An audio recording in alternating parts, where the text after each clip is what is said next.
Existem casos que demoram décadas para ter qualquer tipo de desfecho, que mesmo com toda a tecnologia e avanço da ciência, ainda conseguem escapar das respostas. Casos em que o mistério parece maior que a própria realidade, e que acabam virando lendas, enquanto a verdade permanece escondida. Fala galera, aqui é o Drake, e hoje no Abismo do Medo, eu vou contar 3 histórias de pessoas que tiveram seus nomes tomados por seus finalizadores. A primeira é sobre uma mulher encontrada de forma brutal, em circunstâncias bizarras. Depois uma vítima que os voluntários precisaram descobrir a verdade, que as autoridades negavam revelar. E no fim, uma história que mistura violência e a busca de uma comunidade inteira por uma identidade. Então fica o aviso de que os relatos de hoje são pesados, e podem ser perturbadores para algumas pessoas. Assista por sua conta e risco.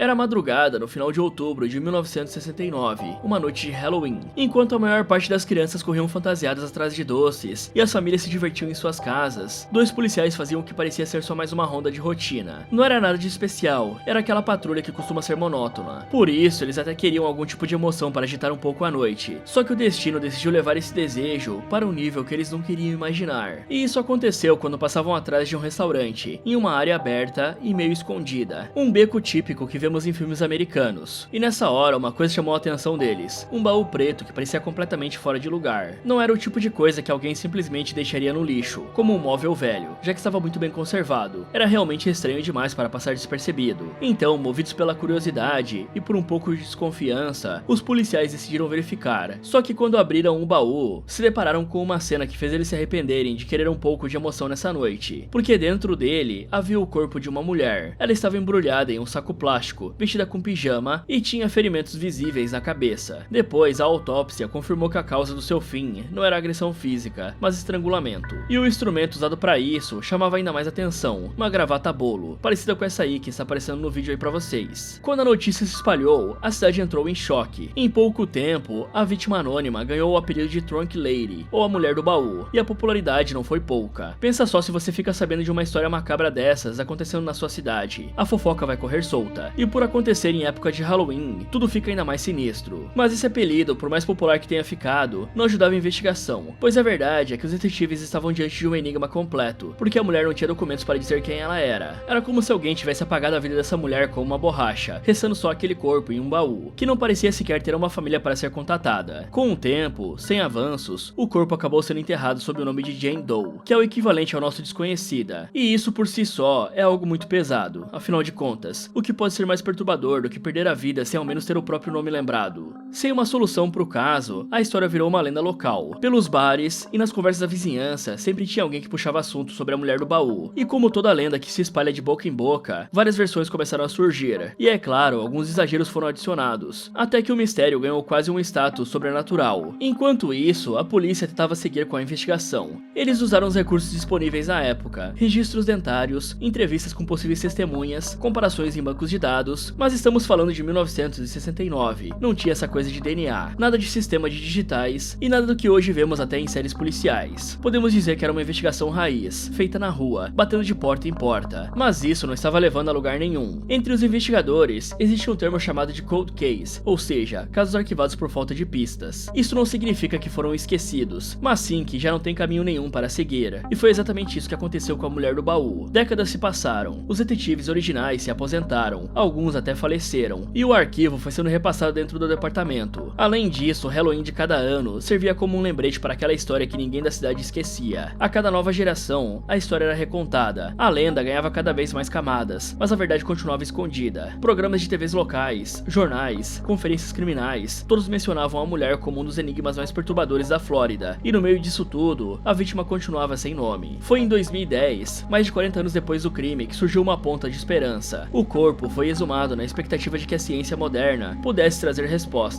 Então, a equipe da doutora Erin Kimmerlin, da Universidade do Sul da Flórida, liderou esse processo, tentando coletar novos traços de DNA nos ossos e dentes. Mas o outro problema surgiu, o tempo, porque a deterioração era tanta que os exames não trouxeram resultados significativos. A frustração foi enorme, e mais uma vez parecia que o destino da mulher do baú seria o esquecimento. Agora pensem só, se fosse alguém da sua família, e se uma mãe, uma filha, uma irmã simplesmente desaparecesse sem deixar deixar rastros, e tudo que restasse fosse um corpo sem nome em um caixão. É isso que torna esse caso tão perturbador. A falta de respostas é quase tão ruim quanto a confirmação de uma tragédia. Durante anos, os parentes desconhecidos dessa mulher viveram sem saber o que realmente aconteceu, sem sequer poder se despedir, e talvez seja justamente isso que manteve o mistério, porque ainda que parecesse um enigma sem resposta, o destino da mulher do baú ainda não estava totalmente selado. Faltava apenas a pessoa certa, a tecnologia certa e um pouco de teimosia para que a verdade começasse a ser revelada. Mas alguns anos passaram, quando um investigador chamado Wallace Pawelski, ou Wally como era conhecido, decidiu revisitar os arquivos da Trunk Lady. Ele era desses policiais que não suportavam a ideia de ver um cold case, e vasculhando pilhas de relatórios antigos, fotos amareladas e pastas esquecidas, ele encontrou algo que parecia insignificante, mas que mudaria tudo. Era uma amostra antiga guardada desde 1969, fios de cabelo e fragmentos de pele, material que na época era só parte de protocolo de autópsia, mas que agora, com a tecnologia moderna, era o maior achado possível para o caso. Assim que encontrou, o cara entrou em contato com a Outrun, um laboratório de ponta no Texas, especializado em casos forenses considerados impossíveis. Eles usam uma tecnologia chamada Forensic Grade Genome Sequence, e traduzindo é como montar um quebra-cabeça genético extremamente danificado, peça por peça, até formar uma imagem quase completa. Então, mesmo com o DNA degradado, eles conseguem reconstruir perfis, e foi isso que fizeram com os fios de cabelo da mulher do baú. Mas só ter o DNA não resolve tudo. O pulo do gato da Outrun foi cruzar esse material genético com os bancos públicos de genealogia, tipo aqueles sites que pessoas usam para descobrir suas origens familiares. É um trabalho demorado, mas eles encontram parentes distantes, às vezes primos de quarto grau, e vão remontando árvores genealógicas até chegar o mais perto possível da vítima. E foi esse processo que pela primeira vez, em 2023, mais de 50 anos depois, fez surgir um nome. Esse nome era Sylvia June Atherton, uma mãe de 5 filhos, que tinha 41 anos quando foi finalizada, e depois de 54 anos, ela deixou de ser a Jane Doe. Uma das filhas, Celen Gates, contou que tinha só 9 anos quando a mãe desapareceu. Segundo ela, em 69, a Sylvia tinha deixado Tucson, no Arizona, com o marido Stuart Brown, a filha pequena Kimberly Ann, de 5 anos, uma filha mais velha chamada Donna e o marido dela, além do filho também adulto, o Gary. Todos estavam indo para Chicago, exceto a Celen e um irmão mais velho que ficaram em Tucson, com o pai deles, fruto de um casamento anterior da mulher. E aqui entra um detalhe macabro. O baú preto onde o corpo foi encontrado era o mesmo que a Sylvia usava como suporte para a TV em sua casa no Arizona, um objeto bobo do dia a dia da família que acabou se tornando o esconderijo do seu corpo nessa tragédia. Mas no fim das contas, quem que foi o culpado? Bom, tudo aponta para o marido Stuart, já que ele nunca nem sequer registrou o desaparecimento da esposa, e nos registros dele, nem sequer tem alguma menção de uma esposa com o nome dela. Só que infelizmente essa história não tem uma conclusão, onde o culpado recebe uma punição, que mesmo sem ter muitas provas, a gente pode falar aqui que provavelmente foi o Stuart que fez isso com ela. O problema é que ele faleceu em 1999 em Las Vegas, então o cara nunca foi investigado pelo crime. E assim, né galera, pode ser que o cara fosse inocente, sempre tem essa possibilidade, mas imagina só a sua esposa desaparecer e você simplesmente fingir que nada aconteceu. Isso com certeza faz dele o principal suspeito. E se não estava ruim o suficiente, a história piora, porque duas das filhas que viajaram com ela, a Kimberly e a Donna, também desapareceram e nunca mais foram vistas. Então só restam as perguntas: o que aconteceu com elas? Será que sofreram o mesmo destino da mãe? Ou viveram com novas identidades? Mas e quando a própria ciência revela algo que muda completamente a forma como olham para uma vítima? É exatamente isso que acontece na próxima história. Um corpo encontrado que parecia só mais um caso de uma mulher não identificada teria uma reviravolta completa décadas depois, quando os exames mostrariam algo que ninguém na época poderia imaginar.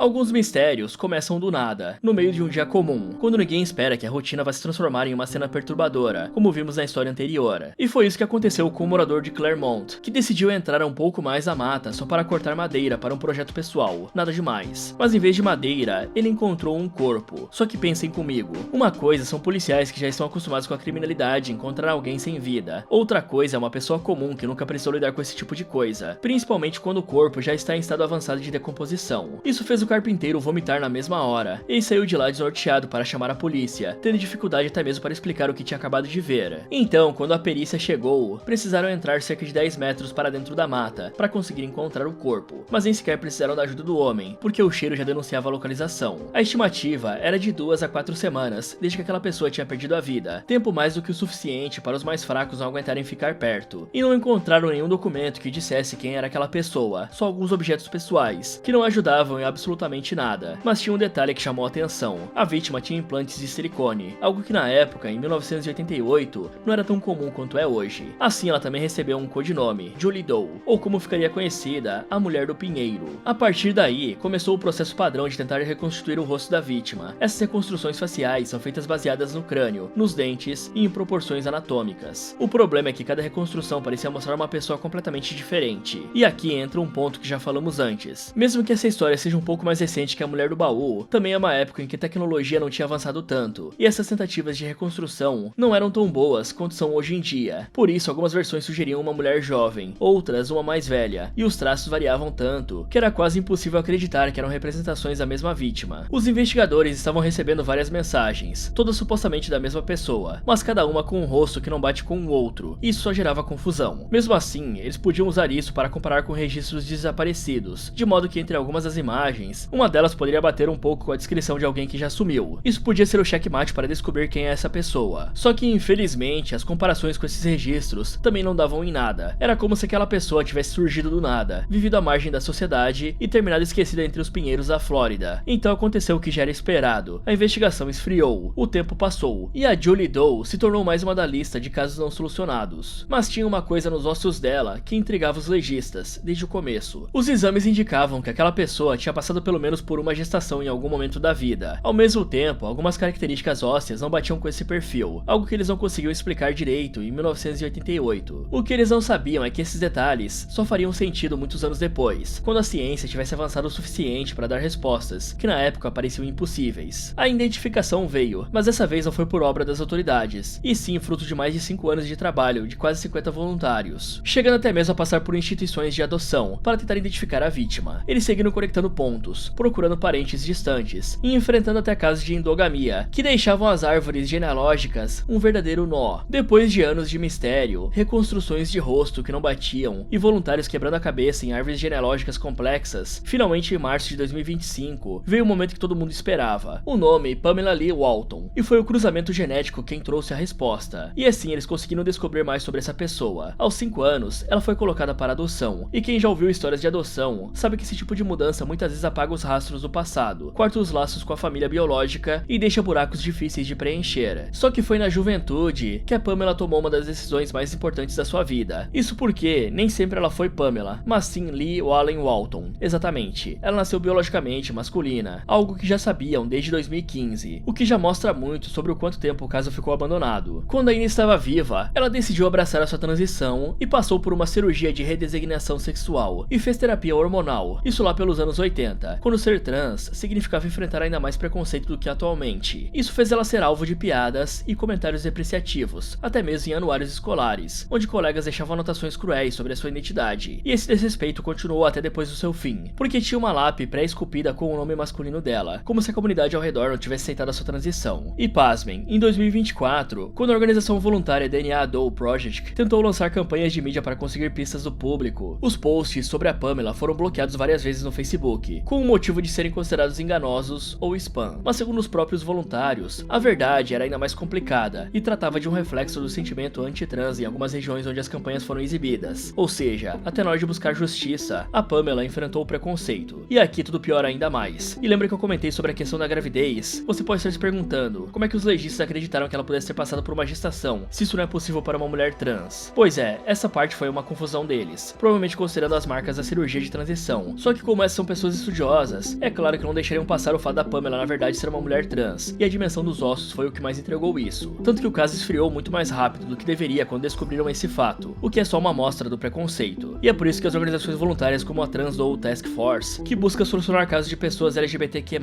e a DNA Doe Project que tomaram a dianteira para descobrir a identidade da Pamela. Mesmo assim, achar o nome não resolve tudo, muito pelo contrário, abre novas perguntas. Por exemplo, como é que ela nasceu em Kentucky e foi parar na Flórida? Quem eram as pessoas com quem ela esteve nos seus últimos dias? E o mais importante, o que aconteceu de verdade? Até hoje, a causa do fim dela não foi oficialmente determinada, e a esperança é que com a identidade revelada, alguém que a conheceu ou tenha cruzado seu caminho possa vir a público e preencher as lacunas dessa história.